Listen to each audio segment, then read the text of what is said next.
All right, hi everyone. I'm here with the talented Andy Grammer. Thank you so much for joining us. Good to be here. How you doing? I'm doing great. How are you feeling? Feeling good. Good. Okay. So I saw on Instagram yesterday. Yep.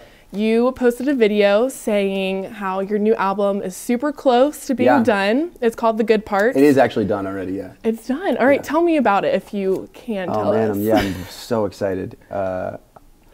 It's funny, like it's a weird balance to talk about it because I think it's so good that I don't want to come off like a douchebag and be like conceited or whatever. But it's my favorite so far. I really think, I write and write and write and write, and I wrote about 115 songs. So there's 13 on there, and any of them that made it on are ones that are like super dear to my heart. So I'm very, very excited. The album's called The Good Parts. And why is it called The Good Parts? There's a song I'll probably play tonight.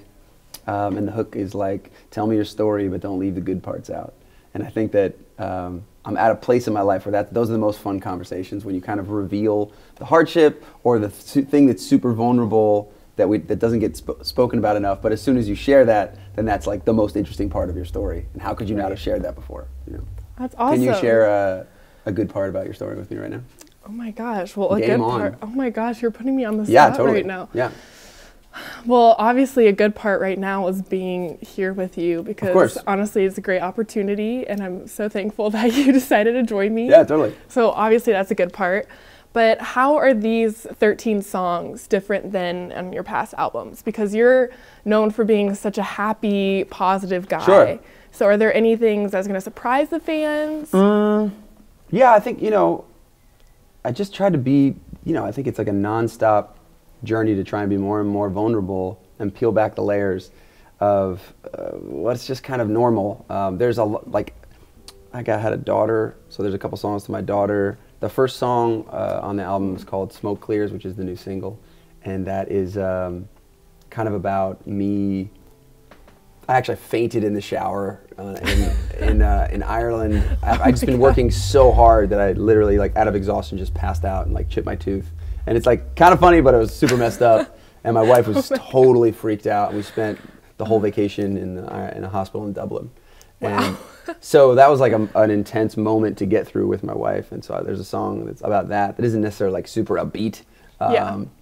There's just like a bunch of, I think hopefully you get better and better at doing what you love. And for me, that's getting things that we all go through in life and taking them from inside me to try and get them to everybody else.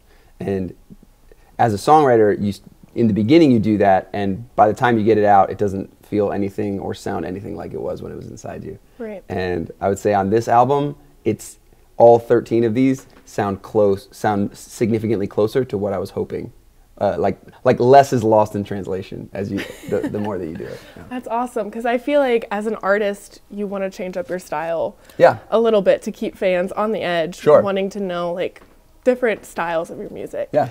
But changing the subject. Okay. But you started at the 3rd Street Promenade in Santa Monica, California. So could you paint me a picture of what your typical day would be like? Sure. Okay, so you wake up super early because it's all first come, first serve, and the good spots get run out quick. So the good spot in front of McDonald's at 12 p.m. usually is claimed by like 9 a.m. So I lived in West Hollywood, and to get down to the beach, usually it's like wake up around like 6:30, pack all the stuff into your cart and into my mom's minivan that I was borrowing, and drive over and then park in a parking structure, and the cart wouldn't fit into the elevator, so you had to walk it all the way down and all the way out, and then just like sit on the street and put together your CDs from about 8 a.m. to 11:30. And then at 12, I would put all my stuff up and play for 2 hours, and then you have to move every 2 hours. It was like a whole thing out there. It was a super hustle, really? But it was really fun. Oh my gosh, that's crazy. Yeah. I've been to the 3rd Street Promenade. Yeah. Everyone, yes. Oh, cool. There's so many different performers out there, and they will do anything for your money. It's true. But like, what kept you motivated?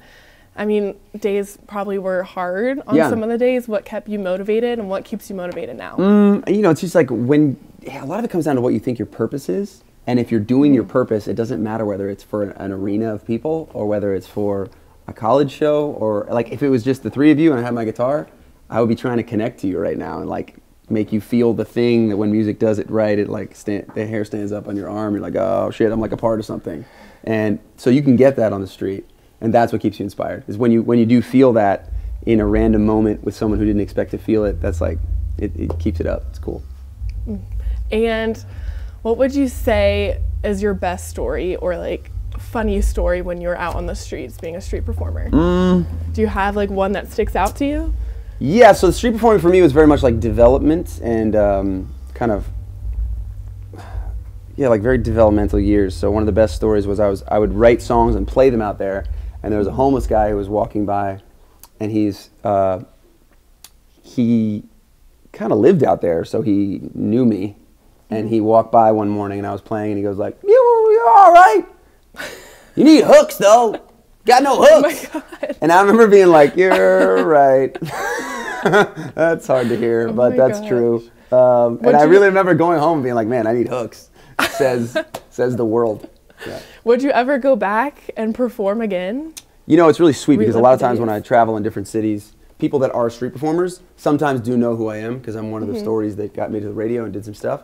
So they kind of recognize me as I walk by, and I always, if they do recognize me, then I try to go sing with them or whatever song they're singing, and always make sure I tip them. Yeah. And how does it make you feel that you've started there and now you're here performing for thousands of people? It's pretty crazy. It's really, it's something that's really sweet when you have friends who are with you the whole way. You know, I have a friend that was like my roommate when I was street performing. Whenever he comes to one of my shows now, that's always a crazy moment. It's kind of like you grow up with your friends, you don't think they're any older. But when you see a picture of them, you're like, oh man, we were so young at that age. So yeah, it's every once in a while I'll just get a shot of like, holy crap, this is so lucky to get to do this. And what do you think of Athens so far? Athens is awesome. Have you seen Court Street or any other places here? We haven't. Once this is over, I think we're going to go get some coffee. You were telling me to go to the Donkey. Donkey, yes. You have to go to Donkey. Donkey. So good. Sounds good. So why are you, I know you have a couple more stops at universities. Yeah. So why college atmospheres? What's so special about it that you like to perform for them? Yeah, I think that college is a time where you're as much into music as you ever are in your life. I think that for me, it was a time where I really started digging into what I liked. You know, I think high school, for some kids, but for a lot of kids, high school is like, whatever's on, dope, I'm in, this is cool. And then college, you're like, well, no, what do I like? Like, what's my, you know, I remember listening to John Mayer in an interview, he said, you find your musical family. You go like, oh, this is my thing, I love this. For me, in college was a time where I started learning about Stevie Wonder, and I was like, that's like my musical grandfather. And Coldplay is kind of like my musical brother, I want to like, pull from that, and so a lot of I don't know, you're kind of shaping a lot of different parts of your life and your music taste, I think, in college. Exactly, because whenever I'm stressed or I don't do good on an exam or a paper, music is the first thing that relieves my stress. Or when I'm at the gym and I need to get all that stress out, you bet I am listening to some music. Of course. But you're recently a father as of late July. Yeah. So how has that been? How hard has it been, especially being on the road? Any amount of hard it is completely trumped by how cute and incredible she is, honestly. It's like such a sweet part of life that it's not even worth talking about because it's just so cliche. There's nothing new I can say about the process. It's just everything's true, what you've heard. It's once you have a kid, it's like nothing matters. It's the most important. What's the hardest part been of being a father? Would you say? You know, I don't know, what's the hardest? The hardest part, definitely like just the sleep, the like lack of sleep and what that does to you and your family and your relationships. When you're like you and your wife and this little baby, she doesn't sleep very much. So a normal conversation becomes a tough conversation when you have no sleep. It's like just to live your life gets a little bit more difficult. Do you FaceTime her a lot? Oh, every day. Awesome. And what is she being for Halloween? She's a crawfish. Her name's Louisiana. We call her Louie. Louie for short. So she was a crawfish, yeah. And what's the story behind the name Louisiana? It's I freaking love Louisiana. Have you ever been to Louisiana? I have not. So New Orleans and Lafayette. There's like a thing down there. I'm not from there, but Asia's my wife's family is from there, and her mother, who's one of my favorite people, is from there. And they do. What would you say you guys do better than normal here? Oh, I don't know if I can say this. What do you got? I don't know, I would say. You're like Halloween parade. I would say like our partying. You're partying or whatever. Your Halloween is like the craziest Halloween. Yeah, apparently you said, right? It's like very record overhyped, numbers and yeah. everything. I go to different cities pretty much every day. I'm in a different city, and I kind of study like, oh, what do you guys do better here? You do things better here. For me, you're one of the best live music crowds. I don't know if you know it because maybe you haven't traveled a ton, but like people that show up and are down to just throw down and get it. There's a culture in Ohio of like, we come to shows and we throw down, which is not everywhere. I didn't even know If you're that. in Los Angeles or Nashville, that's not the culture. The culture is to show up and be like, I think I might be able to do that better than you. Like that's a lot of people in the crowd are like, okay. They're coming in with their eyes like, you're gonna have to win me over. If you win me over, like I'm in. But like we see a lot of people here, and this is like a town that does that. Ohio's just like, we're here. This is the shit, and we're psyched. Like that's really refreshing and nice. But what I would say is that of all the places I've been, Louisiana has the most joy of anywhere that I've been. So that's the story. So I was like, behind. I want my daughter to have the most joy. I want to that's the idea. Yeah, super cool. So touching. Yeah, she's sweet. Oh my gosh, is she ever gonna come like with you to a show? Oh, totally, yeah. We're working it out. I think I'm doing the Macy's Day Parade, and so she's gonna fly for the first time. So are we. The marching band is actually gonna be there. Awesome. Yes. Might see a little girl who's been forced into a turkey costume. Yeah, we'll see. It's possible. Now, when fans are at your shows, what is one impact that you want them to have? Like, what lasting impact do you want to have on your fans? I think that we just, as humans, love art to mirror what's happening in life. So in any form of art, I think that what makes a comedian really funny, what makes a movie great, what makes a song great, is when art mirrors something that we all go through, like a universal truth that is happening. And when you feel that, you undeniably, and everybody laughs at the joke, or everybody cheers at the song, or the movie ends and there's a huge applause. It's all because we're like, right? We're all together in this freaking thing called life. And I think that that's the hope with any form of art. So if people feel that when they leave the show, and especially if you're able to articulate something that's a little bit harder to articulate. So the deeper you can get with that feeling of unity, that's the goal. Okay, when I left your show, when you performed in Mason, I felt so positive. Oh, really? And when I left, I was like, now I can just do anything. Oh, that's great. That makes me happy. It was so good. Mission accomplished. Awesome. Cool. But a little fun question. Yes. What is one thing that most people don't know about you or that they can't read on a Wikipedia page?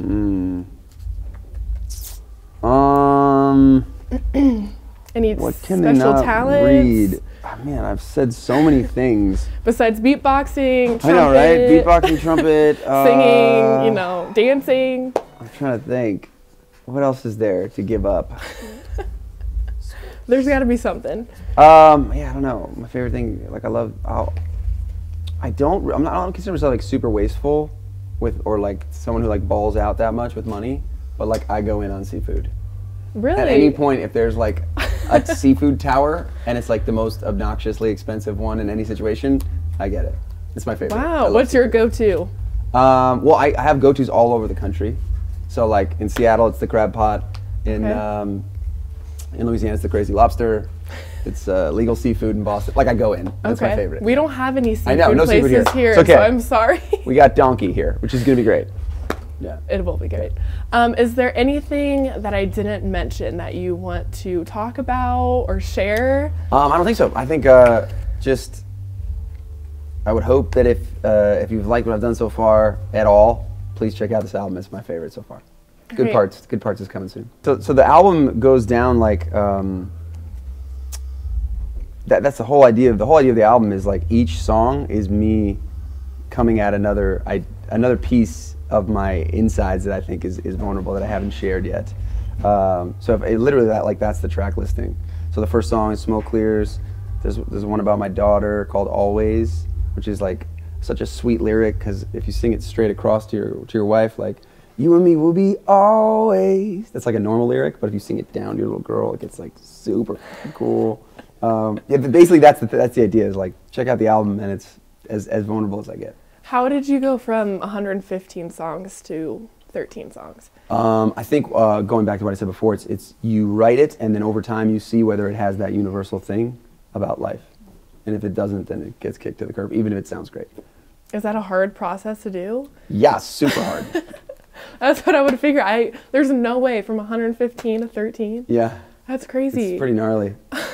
It's like, I don't know, you get kind of callous towards being too connected to anything unless it makes people feel a certain way. So sometimes it doesn't matter like how much you like something when you play it for other people and they don't feel it. That goes back to the lost in translation thing. And then sometimes you're like, I don't think this is connecting, and then you play for people like, that one gets me. You're like, okay, cool, that's the one. And how do you like know when someone's connecting with that song? It's not hard to tell at all. Very easy to tell. Unfortunately, it's almost like a bummer that it's that easy to tell. Because there's very little, yeah, like if I played you something right now, I'm very aware of you going like, oh my God, I like that. Or being like, God, wait, where can I get that? Can you send that to me? Like, I need that. The texts that come in after you show your friends music, those are the ones that really count. Because everybody's going to say they like your music. Yeah. Great. All right. Thank you, Andy, so much for this opportunity. Awesome. And back to you guys. Sweet.